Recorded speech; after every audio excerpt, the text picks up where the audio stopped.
Class 10 mathematics chapter 5। Chapter का नाम है अर्थमेटिक प्रोग्रेशंस। इस वीडियो में हम एक्सरसाइज 5.2 का क्वेश्चन नंबर 13 से क्वेश्चन नंबर 20 तक सॉल्व करेंगे। क्वेश्चन सॉल्व करने से पहले एक बार फॉर्मूला रिवाइज कर लेते हैं। फॉर्मूला है an = a + n - 1 × d। यहाँ पे a का मतलब है फर्स्ट टर्म, मतलब कोई भी प्रोग्रेशन में कोई भी क्वेश्चन दिया रहेगा उसका जो पहला नंबर है वही फर्स्ट टर्म होगा a। अब है d मतलब कॉमन डिफरेंस, मतलब किसी भी नंबर में से उसके पहले वाले नंबर माइनस कर देंगे तो कॉमन डिफरेंस हो जाएगा, उसको d बोलेंगे। n का मतलब है नंबर ऑफ टर्म्स, कि किसी भी क्वेश्चन में कितने नंबर ऑफ टर्म्स है, मतलब कितने वैल्यूज गिवन है, वही है नंबर ऑफ टर्म्स। an का मतलब होता है जैसे nth लिख करके nth बोलते हैं, nth टर्म ऑफ AP। अब इसको मैं एक एग्जांपल से बता रहा हूँ। जैसे एग्जांपल है 12, 15, 18, 21 और डॉट डॉट डॉट। तो इस क्वेश्चन के लिए, इस एग्जांपल के लिए पहला टर्म कौन सा है? a 12। उसे देखने से ही लगता है कि पहले नंबर पे 12 है, इसलिए a = 12 हो गया। अब कॉमन डिफरेंस पता करें, तो कॉमन डिफरेंस कोई भी नंबर ले लो, उसमें से उससे पहले वाले नंबर को माइनस कर दो। तो यहाँ पे 15 है, उससे पहला नंबर है 12, तो 15 में से 12 को माइनस कर देंगे तो आ जाएगा 3। तो 3 हो गया कॉमन डिफरेंस। यदि आपकी मर्जी है तो 18 में से 15 भी माइनस कर सकते हो, 21 में से 18 भी माइनस कर सकते हो, सभी 3 आएगा। एक कॉमन है, सभी का डिफरेंस बिटवीन टू नंबर्स वो सेम है, इसलिए यहाँ पे 3 आ गया। अब इस एग्जाम्पल के लिए मान लो कि 9th टर्म पता करना है, तो n की वैल्यू 9 हो जाएगा और an की वैल्यू क्या होगा? a9। 9th टर्म = व्हाट का मतलब हो गया a9 = व्हाट। अब ये nth का मतलब क्या है? देखो, जैसे 9th लिखा रहेगा तो 9th टर्म मतलब 9वें पोजीशन पे कौन सा नंबर है। जैसे 4th का मतलब 4th टर्म का मतलब चौथे पोजीशन पे कौन सा नंबर है। 5th का मतलब 5th टर्म मतलब 5वें पोजीशन पे कौन सा नंबर है। कुछ बड़े नंबर ले लो, जैसे 16th हो गया, मतलब 16वें नंबर पे कौन सा है। 20th का मतलब 20वें नंबर पे कौन सा है। और भी बड़ा नंबर हो सकता है 57th, मतलब 57वें, हिंदी में इसको 57 बोलते हैं, 57वें नंबर पे कौन सा है। तो ये तो क्या पहला पार्ट। कुछ बातें और भी याद रखना है, जैसे फर्स्ट टर्म है a1 से डिनोट करो चाहे a लिखो। फर्स्ट टर्म का मतलब a चाहे a1, ये दोनों एक ही बात है। अब सेकेंड टर्म चाहिए तो फर्स्ट टर्म में d ऐड कर दो। तो फर्स्ट टर्म है हमारा कितना a, और उसमें d ऐड करेंगे तो a + d हो जाएगा। अब थर्ड टर्म चाहिए तो सेकेंड टर्म में d ऐड करो। सेकेंड टर्म है a + d, उसमें d और ऐड करेंगे तो a + 2d हो जाएगा। फोर्थ टर्म a4 कितना होगा? थर्ड टर्म में d ऐड करेंगे तो a + 2d, उसमें d ऐड करो तो a + 3d हो जाएगा। फिफ्थ टर्म का मतलब फोर्थ टर्म में d ऐड करो तो a + 4d हो जाएगा। तो इस तरह से आप ये पैटर्न याद रखो, जैसे a2 है तो a + d, a3 है तो a + 2d, a4 है तो a + 3d। देखो a4 है तो उसमें एक कम हुआ है, और फॉर्मूला में वही है n - 1, मतलब n की वैल्यू में से एक को कम कर दो। जैसे फिफ्थ टर्म है तो a5 = a + 4d, ये 5 में से एक कम किया हुआ है। तो ये पैटर्न याद रखना है, बस यही दो फॉर्मूला है, an = a + n - 1 × d, और इस तरह से ये पैटर्न। तो अब क्वेश्चन शुरू करते हैं। क्वेश्चन नंबर 13 है, how many 3 digit numbers are divisible by 7, मतलब 3 डिजिट का नंबर पता करना है जो कि 7 से डिवाइड हो। तो हमें पता है कि 3 डिजिट नंबर 100 से स्टार्ट होता है, 101, 102, 103 ऐसे तरह से 999 पे कंप्लीट हो जाता है, क्योंकि 999 से आगे 1000 है जो कि 4 डिजिट का नंबर, उसमें 4 अंक होता है, तो इसलिए ये 999 पे कंप्लीट हो जाएगा। और 100 से क्यों स्टार्ट होता है? क्योंकि 100 से पहले 99 है, वो 2 नंबर का डिजिट है। तो अब हमें फाइंड ये करना है कि इन नंबर्स में से 7 से कौन कौन सा नंबर डिवाइड होता है। जैसे 100 को हम 7 से डिवाइड करें तो ये 14 और 2/7 का मतलब हो गया कि वो 2 रिमाइंडर रह जाएगा, हिंदी में शेष बोलते हैं उसको, शेष रह जाएगा 2। एक बार डिवाइड करके मैं दिखा देता हूँ। तो 100 से यदि 100 को हम 7 से डिवाइड करें तो ये हो जाएगा 7 × 7, 10 में से 7 को माइनस कर दो तो 3 रह जाएगा, और ऊपर का 0 नीचे आ जाएगा। तो अब ये 7 × 4 = 28, 28 लिखो, इसको माइनस कर दो तो ये हो जाएगा 2। इसका मतलब है कि 100 को यदि हम 7 से डिवाइड करें तो 2 रह जाएगा रिमाइंडर, मतलब 100 डिविजिबल नहीं है। यदि हमें 3 डिजिट का नंबर चाहिए 7 से डिवाइड होने वाला, तो इसमें कुछ और ऐड करना पड़ेगा, क्योंकि 100 ने यहाँ पे 2 रिमाइंडर दिया है। तो कितना ऐड करना पड़ेगा, इसमें 5 ऐड कर देंगे तो उससे क्या होगा, तो 105 हो जाएगा। तो ये रिमाइंडर की जगह पे 7 आ जाएगा, वो डिवाइड हो जाएगा। और दूसरा पार्ट है 999। तो पहले इसको डिवाइड करके फिर देखते हैं कि क्या बचता है इसका रिमाइंडर। तो 999 को 7 से डिवाइड करें तो ये 7 1 7 रह गया, माइनस करने के बाद 2 हमें मिलेगा और ऊपर का एक 9 नीचे आ जाएगा तो होगा 29। 7 4 28 और इसको भी हम माइनस कर दें तो ये रह जाएगा 1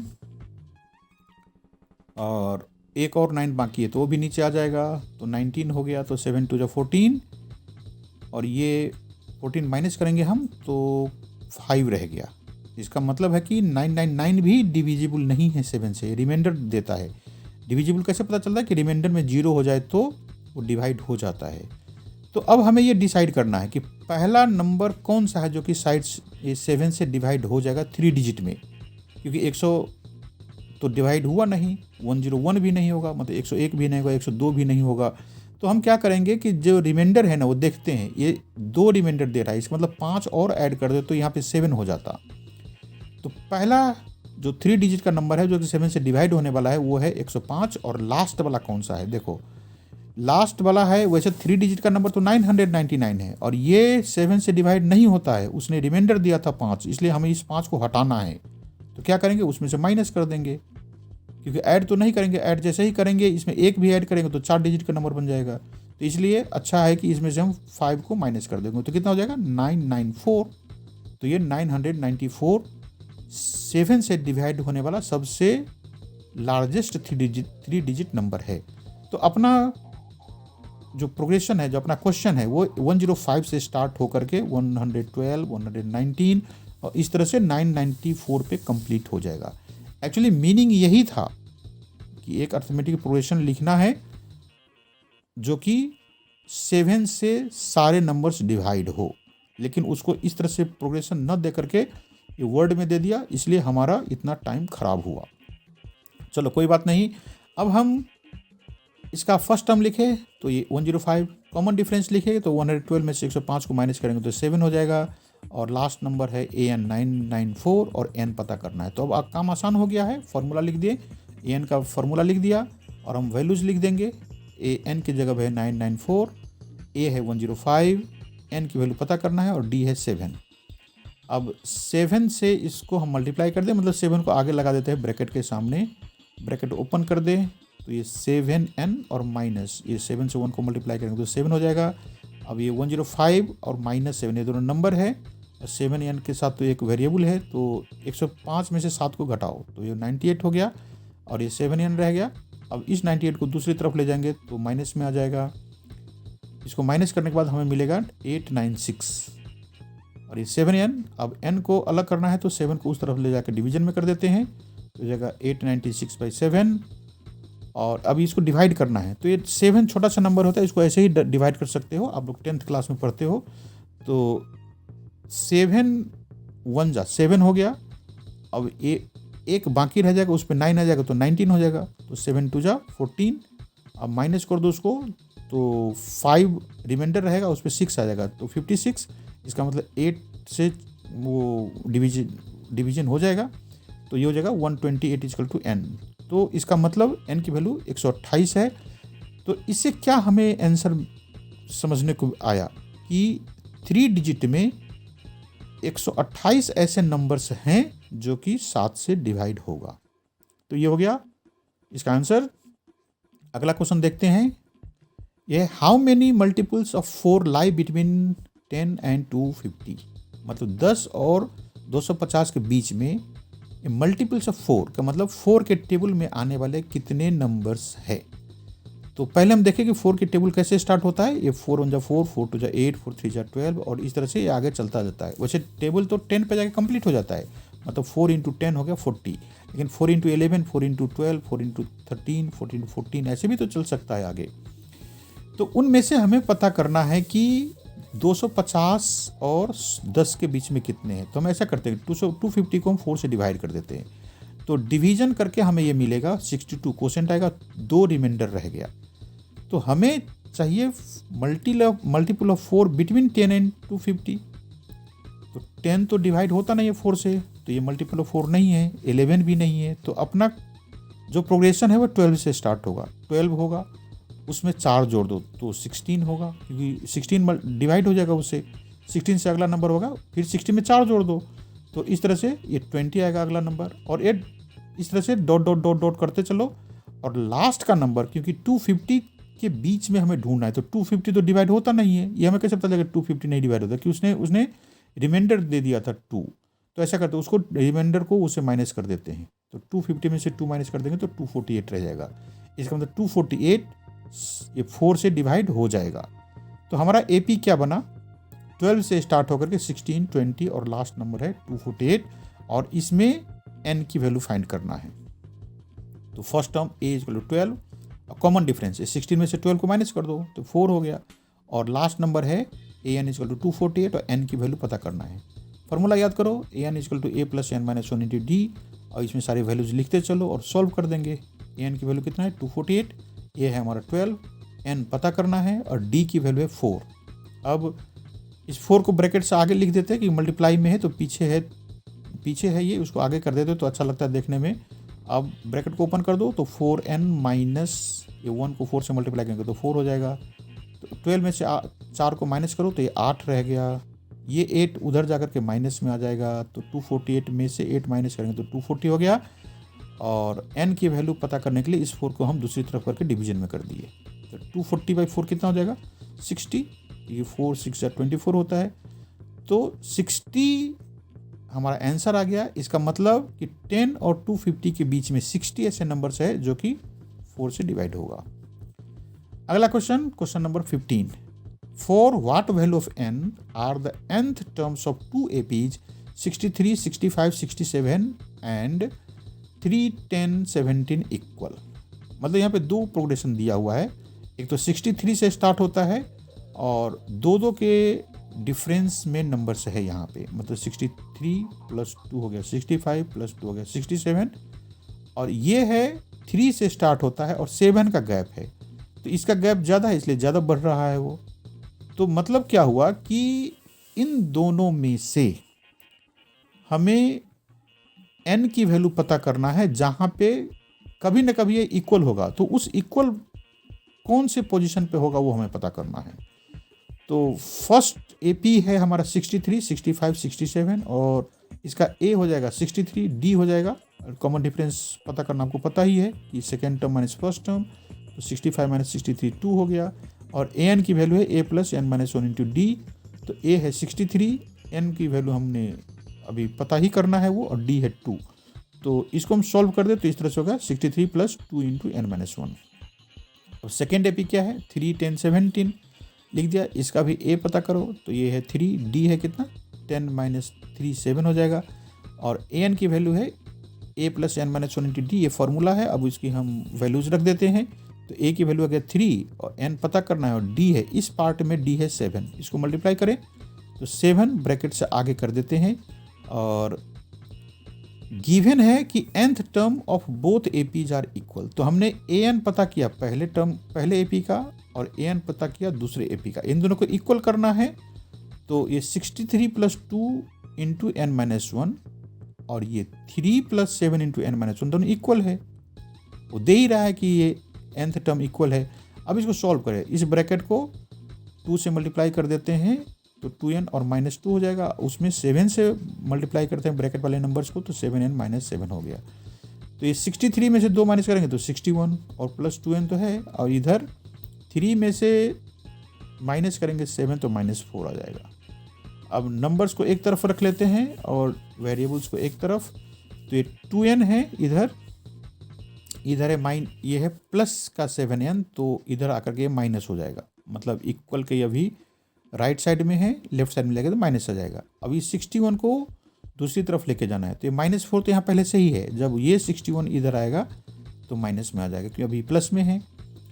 तो अब ये 2n - 7n कितना देगा -5n, और ये -4 और -61 ये दोनों ही माइनस में इसलिए ऐड हो जाएगा तो 65 हो गया। ये निगेटिव नंबर्स कट गया और 65 के नीचे में आ गया 5, ये 5 से कटेगा 65 तो 13 हो जाएगा क्योंकि 13 5 65 होता है। तो इस तरह से n की वैल्यू आ गया 13 और यही हमारा आंसर है। मतलब ऐसे लिखते चलेंगे दोनों एपीज को जो हमारे क्वेश्चन में था, तो 13वें जगह पे दोनों इक्वल वैल्यू देगा। क्वेश्चन नंबर 16 देखते हैं।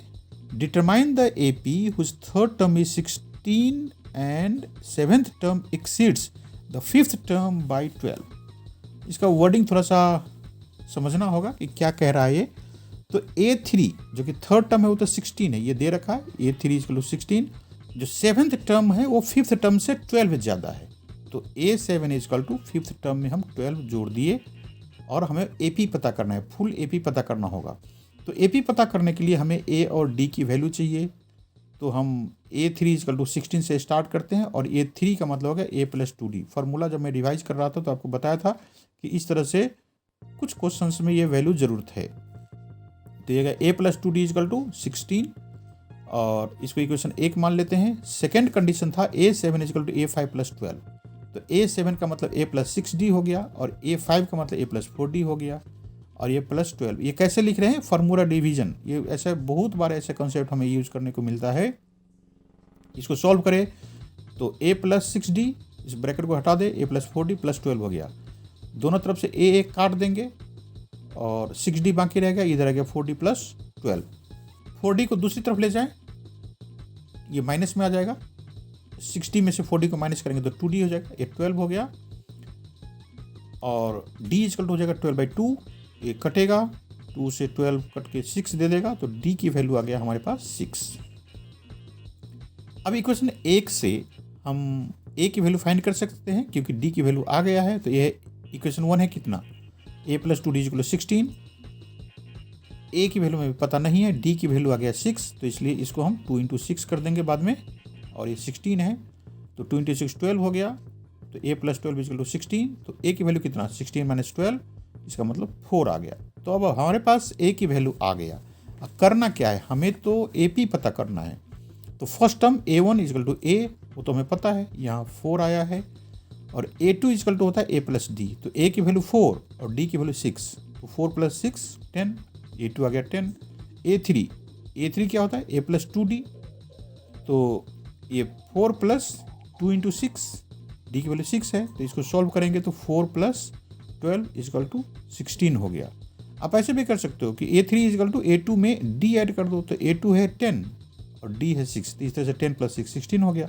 A4 चाहिए तो या तो आप A प्लस 3D करके सॉल्व करो, जैसे हमने कर दिया यहाँ पे 4 प्लस 2 इंटू 6, तो 4 प्लस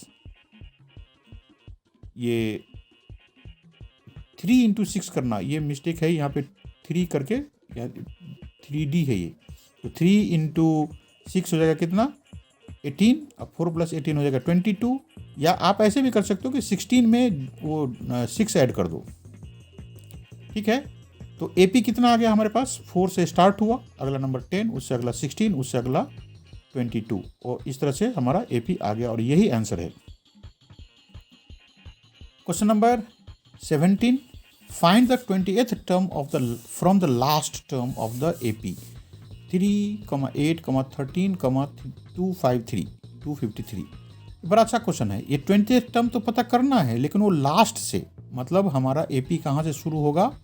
इधर से 253 से। तो लिखो फ्रॉम लास्ट, पहला नंबर क्या है? 253, और D क्या है? तो देखो जब लास्ट से चलेंगे तो इधर से हमें माइनस करना होगा नंबर्स को, तो ये 13 माइनस 8 करेंगे, ठीक है। ये पॉइंट याद रख लेना, 13 में से मैं 8 माइनस कर रहा हूँ, ठीक है। पहले क्या करते? सीधे वाले में ये सब उल्टा होता था। अब वो बात आपको याद है, इस क्वेश्चन को पहले सबसे सॉल्व कर ले। 13 माइनस 8 करेंगे तो ये -5 आ गया। ये जब लास्ट से फाइंड करना होता है तो इस तरह से D पता करते हैं, और 20th दिया है तो n की वैल्यू 20 हो गया, और A20 पता करना है, तो फॉर्मूला रख दो। तो इसमें कोई नई बात नहीं थी, बस ये लास्ट से कैलकुलेशन करना, यही नई बात है। तो an equal to A plus n minus 1 D हमारा फॉर्मूला है। A20 हमें पता करना है। ये फर्स्ट टर्म कितना है? 253, ये दिया हुआ है। n की वैल्यू 20 है और ये -1, और D की वैल्यू -5। इसको सॉल्व कर देंगे तो ये 250 प्लस ये हो गया 20 माइनस 1 19, और ये -5, तो 19 5 से कितना होगा? 95, ये माइनस के कारण से माइनस साइन आ गया, इसको घटा दो तो ये हो गया 158। 253 में से 95 माइनस करेंगे तो 158 आ गया, यही हमारा आंसर हो गया। अब question number 18, the sum of fourth and eighth terms of an AP is 24। देखो फोर्थ और एट्थ टर्म का सम है 24 and the sum of sixth and 10th terms is 44, मतलब सिक्स टर्म का और 10th टर्म का सम है 44। Find the first 3 terms of AP. अब ये गिवन कंडीशंस से हमें पता करना है कि इस एपी का 3 पहले का टर्म्स कौन सा है। तो कंडीशंस लिखे हम यहाँ पे A4 + A8 = 24, क्योंकि दिया है फोर्थ टर्म और एट्थ टर्म का सम है 24, तो फोर्थ टर्म हम A4 से लिखते हैं और एट्थ टर्म A8 से लिखते हैं। तो A4 + A8 = हो गया 28। A4 क्या होगा A + 3D और एट्थ टर्म क्या होगा A + 7D। तो इनको हम ब्रैकेट के अंदर लिख करके 24 लिख दिए। इसको सॉल्व करते हैं, पहले ब्रैकेट हटा दें तो A + 3D + A + 7D = 24 हो गया। A में A ऐड करेंगे तो 2A हो जाएगा और 3D में 7D ऐड करेंगे तो 10D हो जाएगा। तो इस तरह से अब हम इसको 2 कॉमन भी ले सकते हैं, छोटा नंबर हो जाएगा। 2 कॉमन ले तो ये हो गया A + 5D, 24, उस 2 को दूसरी तरफ कर दें तो 24/2 12 हो गया। तो ये पहला इक्वेशन हमारे पास आ गया, A + 5D = 12। सेकेंड कंडीशन था कि सिक्स टर्म और 10th टर्म का एडिशन हो गया 44, तो लिख दिए A6 + A10 44। A6 का मतलब A + 5D और A10 का मतलब A + 9D = 44 हो गया। ब्रैकेट हटा दें और A को A से ऐड करेंगे तो 2A और 5D को 9D से ऐड करेंगे तो ये हो जाएगा 14D = 44। फिर से यहाँ पे 2 कॉमन ले लेंगे। ये 2 भी इसलिए कॉमन ले रहे हैं कि ये नंबर छोटे छोटे हो जाए, उसको सॉल्व करने में आसानी होगी। तो 2 कॉमन लेने के बाद हो गया A + 7D = 44। ये 2 दूसरी तरफ जाकर के 44/2 हो जाएगा, तो ये होगा 22। तो A + 7D = 22 और ये हो गया इक्वेशन 2। अब हमारा जो 2 इक्वेशंस आया उसको सॉल्व करके A और D की वैल्यू पता करना है। तो पहले इक्वेशन से A की वैल्यू क्या करेंगे, ये 12 - 5D हो गया। मैं सब्स्टिट्यूशन मेथड यूज कर रहा हूँ, यदि किसी को अच्छा लगता है एलिमिनेशन से तो इन 2 इक्वेशन को एलिमिनेशन मेथड से सॉल्व कर सकते हो। फिलहाल A की वैल्यू आ गया 12 - 5D और ये वैल्यू A का हम इक्वेशन 2 में रखेंगे। तो इक्वेशन 2 में A की जगह पे हम 12 - 5D लिख दिए और ये +7D है = है 22। ब्रैकेट हटा दें और -5D और +7D, मतलब 7D में से 5D को माइनस करना है तो ये 2D आ जाएगा और ये 22 है यहाँ पे। और इस 12 को दूसरी तरफ ले जाकर के माइनस कर देते हैं तो 22 - 12 हो जाएगा। 22 में से 12 माइनस करेंगे तो हमारा 10 आएगा और इस 2 को 10 के नीचे कर दें तो 10/2 कितना हो जाएगा 5। तो D की वैल्यू आ गया 5। अब इक्वेशन 1 से देखो, इक्वेशन 1 है A + 5D = 12। D की वैल्यू हमारे पास 5 आया है तो ये 5 × 5 करके 25 हो जाएगा और ये 12 में से वो माइनस हो जाएगा तो A की वैल्यू हो गया -13। हमारा क्वेश्चन पूछ रहा था find the first 3 terms of AP। तो A की वैल्यू है -13, इसका मतलब फर्स्ट टर्म आ गया। फर्स्ट टर्म को A1 लिखे चाहे A लिखे, ये कितना आया -13। अब सेकेंड टर्म कैसे पता चलता है हमें कि ये फर्स्ट टर्म में कॉमन डिफरेंस ऐड कर दें, चाहे A + D की फार्मूला लिख दे। तो A है -13 और D है 5, तो क्या बनेगा ये -13 + 5 -8। और थर्ड टर्म A + 2D, तो A है -13 + 2 तो ये फार्मूला वाला 2 और D की वैल्यू है 5, तो कितना हो गया ये 13 माइनस का और +10 तो ये हो गया -3। तो इस तरह से -13 -8 और -3 ये आंसर आ गया। क्वेश्चन नंबर 19 देखते हैं। ये प्रैक्टिकल बेस्ड क्वेश्चन है। Subba Rao started work in 1995 at an annual salary of ₹5,000 and received an increment of ₹200 each year. In which year did his income reach ₹7,000? Practical question है ये कोई सुब्बा राव नाम का आदमी है, इंसान है, उसका सैलरी 5,000 है। कब? 1995 में, मतलब इस ईयर में 1995 में उसने अपना काम शुरू किया, जॉब शुरू किया और उसकी सैलरी थी 5,000।